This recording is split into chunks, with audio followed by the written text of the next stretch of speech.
আমরা এটাও প্রশ্ন রেখে যেতে চাই যে এইগুলো কি অবৈধ নয়? যদি এইগুলো অবৈধ না হয় তাহলে মসজিদ কিভাবে অবৈধ হয়?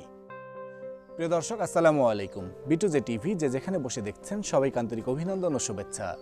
আশা করছি সকলে ভালো আছেন, সকলে সুস্থ আছেন। প্রিয় দর্শক, আমরা বিভিন্ন জায়গায় দেখতে পাচ্ছি বিভিন্ন সময় মসজিদ মাদ্রাসা ভেঙে দেওয়া হচ্ছে। বলা হচ্ছে যে এই সকল মসজিদ মাদ্রাসা অবৈধ জমি দখল করে তারা মসজিদ মাদ্রাসা উঠিয়েছে, এজন্য অবৈধ স্থাপনা বলে ভেঙে দেওয়া হচ্ছে। দর্শক, আমরা প্রতিনিয়তই দেখতে পাচ্ছি সকল ঘটনা। তারই ধারাবাহিকতায় আরও একটি ঘটনা ঘটেছে, সেটি হচ্ছে ধানমন্ডি লেকে। আমরা যেটা ধানমন্ডি লেক নামে পরিচিত, ধানমন্ডি লেকে একটি মসজিদ স্থাপনা ছিল। সেই মসজিদটি ইতিমধ্যে ভেঙে দেওয়া হয়েছে। ওই এলাকার জনপ্রতিনিধি তাপস সাহেবের এলাকা। তাপস সাহেবের অনুমতি সাপেক্ষে এই এলাকার মসজিদটি, এই ধানমন্ডি লেকের যে মসজিদটি ছিল, এটি ভেঙে দেওয়া হয়েছে। এখানে বলা হচ্ছে যে অবৈধ জমি দখল করে অবৈধ স্থাপনা তৈরি করেছে মসজিদ, যার কারণে অবৈধ বলে ঘোষণা করা হয়েছে এই মসজিদের জায়গাটিকে বা মসজিদটিকে। এই জন্য মসজিদটি ভেঙে দেওয়া হচ্ছে, অলরেডি ভেঙে দিয়েছে। আমরা তাপস সাহেব সহ ওই এলাকার আরও যারা জনপ্রতিনিধি আছেন তাদের কাছে আমরা একটি প্রশ্ন রেখে যেতে চাই, সেটি হচ্ছে ধানমন্ডি লেক মানেই আমরা বুঝি এখানে অবৈধ মেলামেশার একটি নিরাপদ স্থান হচ্ছে ধানমন্ডি লেক। যেমন ওইখানে যারাই যাই আপনি দেখবেন রাতের অন্ধকারে দিনে দুপুরেও সে চলছে অকাজ কুকাজ। বয়ফ্রেন্ড গার্লফ্রেন্ড, স্কুল কলেজের ছেলে মেয়ে সহ থেকে শুরু করে মুরব্বী যারা পর্যন্ত আছেন, ম্যাক্সিমাম মানুষ ওইখানে অবৈধ মেলামেশার একটি নিরাপদ স্থান নামেই জানেন।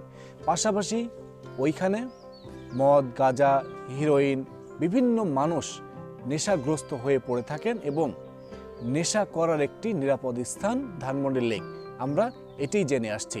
প্রিয় দর্শক, ওই এলাকার যারা জনপ্রতিনিধি আছেন তাদের কাছে আমরা প্রশ্ন রাখতে চাই যে আপনারা কি পারবেন কখনো যে যেখানে ধানমন্ডি লেকে অবৈধ মেলামেশা করছে সবাই, যারা অবৈধ কাজকর্মের সাথে লিপ্ত থাকছে প্রতিনিয়তই, যারা নেশাদ্রব্য জিনিস ওইখানে বিক্রি করছে বা সেবন করছে, তাদের কি কখনো কি আপনারা ওইখান থেকে বিতাড়িত করতে পারবেন? এটা আপনাদের কাছে আমাদের প্রশ্ন রেখে যেতে চাই।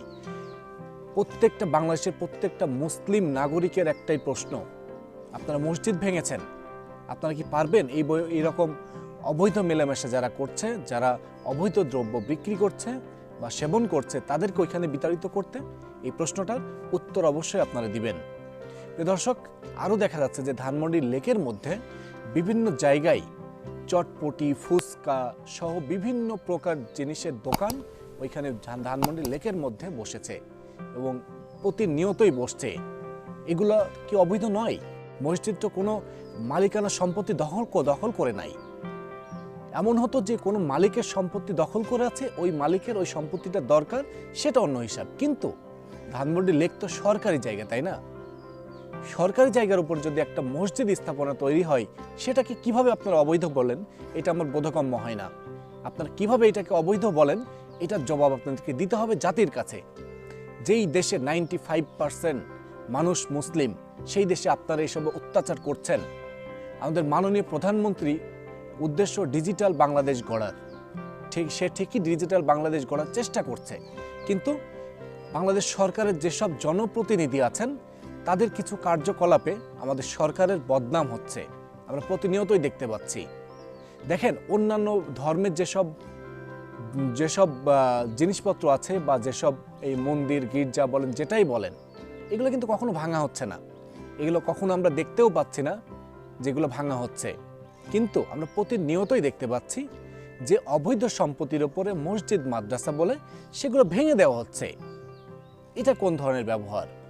প্রিয় দর্শক, এই ধানমন্ডি লেকে যারা জগিং করতে আসেন, যারা মুরব্বী বয়সের মানুষ, তারা হাঁটাহাঁটি করতে আসেন, যাদের ডায়াবেটিস, এক কথায় যারা জগিং করতে আসেন, তারা নামাজের টাইম হলেই কিন্তু ওই মসজিদটায় গিয়েই নামাজ পড়তো। এখন কোথায় তারা পড়বে?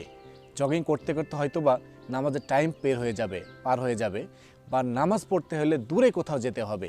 কিন্তু লেকের মধ্যে যে মসজিদটি ছিল, সেটা ছিল তাদের জন্য একটি সহজ স্থান। জগিং করতে করতেই তারা নামাজের সময় হলে খুব সহজেই সেখানে যে হাজার হাজার মুসল্লি নামাজ কালাম পড়ত। এখন তারা কোথায় যেয়ে নামাজ কালাম পড়বে? আমি আবারও বলতে চাই যে ওই এলাকার যারা জনপ্রতিনিধি আছেন তাদের কাছে আমি প্রশ্ন রেখে যেতে চাই, আপনারা কি কখনো পেরেছেন ওই লেকের মধ্যে, ধানমন্ডি লেকের মধ্যে অবৈধ কার্যকলাপে যারা লিপ্ত আছেন তাদেরকে দমাতে কি কখনো পেরেছেন? নাকি আপনারা আদৌ পারবেন? এই প্রশ্নের জবাব আপনারা দিবেন জাতির কাছে। আমরা এই প্রশ্নের জবাবের উত্তরের আশায় আছি। প্রিয় দর্শক, আপনারা যারা এই ভিডিওটি দেখছেন, আপনারা আপনাদের স্থান থেকে যার যার মতো করে প্রতিবাদ গড়ে তুলুন। প্রিয় দর্শক, ক্ষমতাশীল দল প্রতিনিয়তই মসজিদ মাদ্রাসার উপরে অত্যাচার চালিয়ে আসছে। আমরা এটার কঠোর প্রতিবাদ জানাই এবং তীব্র নিন্দা জানাই। প্রিয় দর্শক, আপনাদের যার যার স্থান থেকে আপনারা অবশ্যই প্রতিবাদ গড়ে তুলবেন। প্রিয় দর্শক, আজকে এ পর্যন্তই। আল্লাহ হাফেজ।